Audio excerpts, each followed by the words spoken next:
I get some version of this question all the time. I've got a good portfolio, it's growing well. Do I actually need a financial plan too?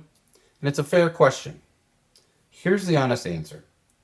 Last year, I sat down with a couple, both in their late 50s, about $2 million dollars between their 401ks and brokerage account. Solid savers, good portfolio, nothing flashy or risky about it.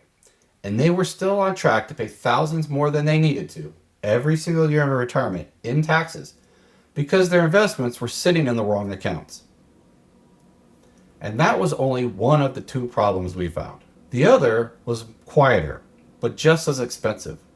Money they needed in 2 years was invested exactly the same way as money they wouldn't touch for 20. That's the gap I want to walk you through today. A portfolio and a financial plan are not the same thing. And if you've only ever built the first one, this is exactly how building the second one changes your outcome. Before I get into the how, I want to show you something because I don't want you to just take my word for it. This is the actual financial planning process straight from the CFP Board, the standard every certified financial planner is held to. It's 7 steps. Right? Understanding your personal and financial circumstances, identifying your goals, analyzing current course of action, developing recommendations, presenting them, and monitoring them, implementing them, and monitoring and updating over time. Look closely at this list. Nowhere in there does it say build an investment portfolio. Not step 1, not step 4, and not anywhere. Building a portfolio isn't the starting point of the process. At best, it's one output that falls maybe here in step 4 or maybe in step 6, after your goals and your current situation have already been analyzed. The industry has trained all of us to think the portfolio is the plan. The people who wrote the actual standard of financial planning didn't build it that way. I bring this up because I'm a CFP, a certified financial planner, and this is the exact 7-step process that I am actually held to. That's not a marketing badge. It means I've met the CFP Board's education and experience requirements, passed their exam, and I'm legally and ethically bound to act as a fiduciary. Meaning, I'm required to put your interests ahead of my own, not just when it's convenient. When you work with a CFP, this is the process you should expect, not a sales conversation dressed up as one. And that's not a technicality, that's the whole point of this video. Here's what happens from almost everybody the first time they sit down with an advisor. They complete a risk tolerance questionnaire. It's usually 10 or so questions, such as how would you feel if your account dropped by 20%? Based on your answers, you get sorted into a bucket, conservative, moderate, or aggressive. And that bucket becomes your entire allocation. The problem is that risk tolerance and risk capacity are two different things, and almost nobody separates them for you. Risk tolerance is emotional. It's how much ups and downs can you stomach? But risk capacity is mathematical. How much volatility your money can actually absorb based on when you need it. When your allocations only reflect risk tolerance without capacity, 2 expensive mistakes tend to show up in the same account at the same time.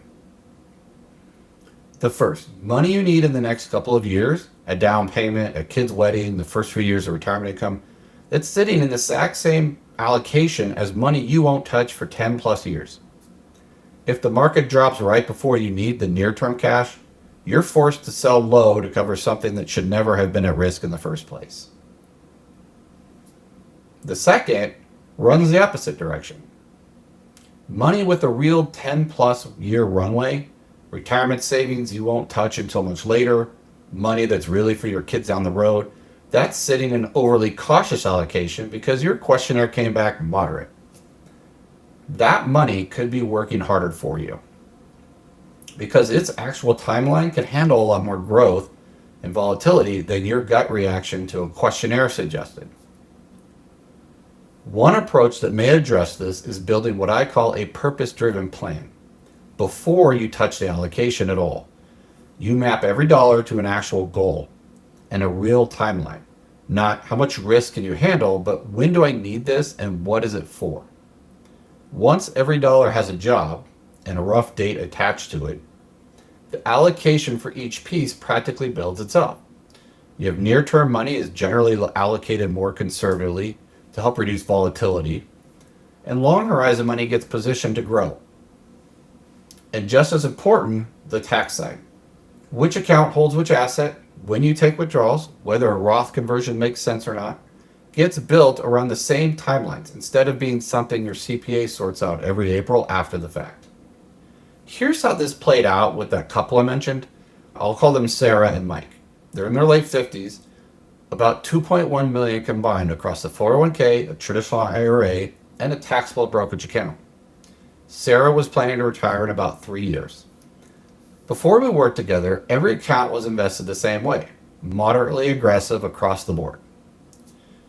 Because that's what the risk tolerance questionnaire told them from years earlier. Same funds, same allocation, no matter which account they sat in. Would look something like this when they first showed up to me. Problem one was tax track.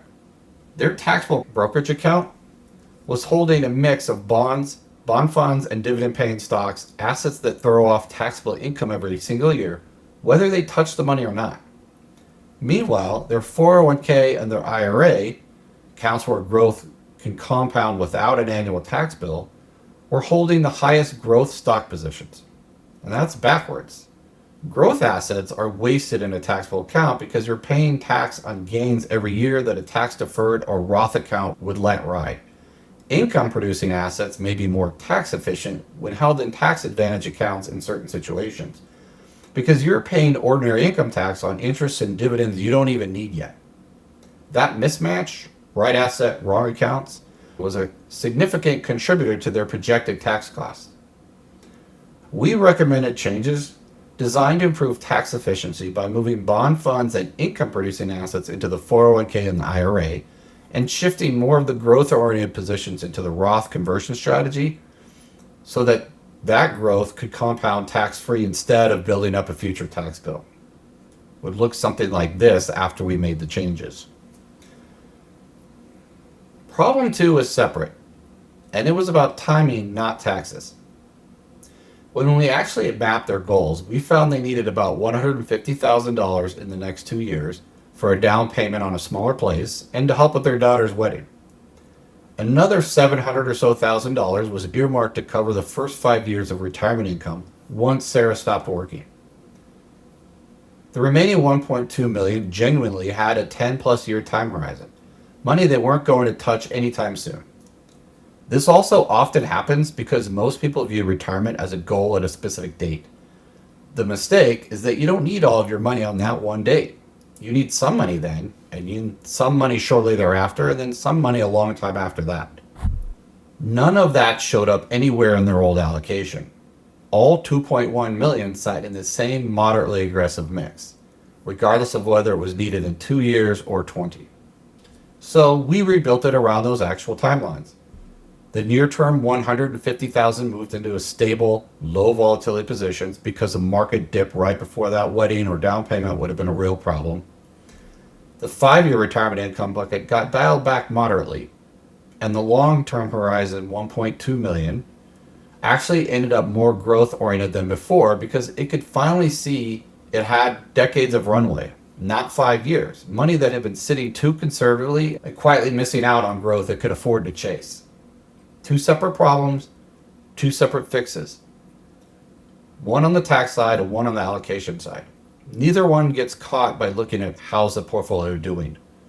Both only show up once you actually map the money for what it's for. Here's the part that trips people up. This only works if the planning happens before the portfolio decisions, not tacked on after. A lot of advisors build the allocation first, then hand you a financial plan as a bonus. A nice looking report that never actually changes anything about how your money is invested. If your goals were mapped after your portfolio was already set, that's not a purpose-driven plan. That's a portfolio with a plan-shaped decoration on top of it. So here's what I'd actually do. Take out a piece of paper, write down every real cash need you have over the next 2, 5, and 10+ years. Like a home purchase, a wedding, the start of retirement income, money you generally don't touch for decades. Put a rough dollar amount and a rough date next to each one. Then, ask your advisor a direct question.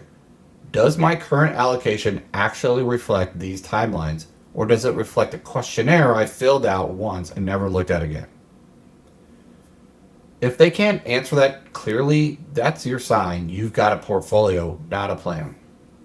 If you want help mapping your own goals to your accounts and seeing where those gaps are, that's exactly the kind of review I do with my new clients. No cost, no pressure. Links in the description below. Grab 30 minutes with me and we'll talk through it together.